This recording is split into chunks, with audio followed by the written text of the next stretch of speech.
La promesse de cette nouveauté, nommée Ledger Ricova, est de donner l'accès à ces actifs numériques partout et à tout moment.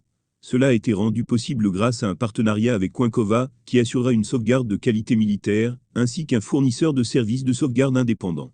En premier lieu, ce service sera disponible sur la Ledger Nano X, avant d'être étendu plus tard à la Nano S Plus et au Stax.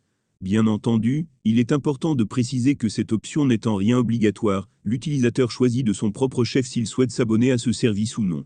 Une telle nouvelle est si contre-intuitive, avec le concept de secret et de clé privée, qu'elle n'a pas manqué de faire réagir une part de la communauté, sous prétexte que Ledger, ou un quelconque autre tiers aurait accès aux clés privées.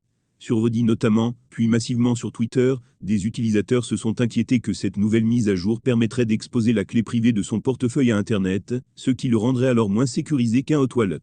En réalité, une grande part de ces doutes vient d'une mauvaise compréhension du fonctionnement de Ledger Ricova. En premier lieu, il convient de préciser que pour n'importe quel portefeuille de crypto-monnaie, quel que soit le support ou la manière dont il a été créé, la clé privée est sollicitée lors de chaque interaction avec la blockchain. C'est le fondement même de notre écosystème. En effet, la validation d'une transaction ne peut se faire qu'avec une attestation délivrée par la signature préalable d'une clé privée, et un hardware wallet apportera une couche de sécurité supplémentaire en permettant de déconnecter le tout après utilisation. C'est pourquoi il est primordial de faire attention avec quel protocole nous interagissons et aux autorisations d'accorder au smart contract. Ensuite, comme précisé précédemment, Ledger Ricova est facultatif, ce qui signifie que pour les personnes n'étant pas intéressées, cela ne change rien. Du côté d'une éventuelle saisie judiciaire, si la justice demande, quoi que ce soit à Ledger, elle a l'obligation légale de coopérer.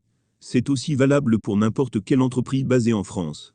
En revanche, la justice ne pourrait rien faire avec un seul fragment, même si elle parvenait à le déchiffrer d'une manière ou d'une autre.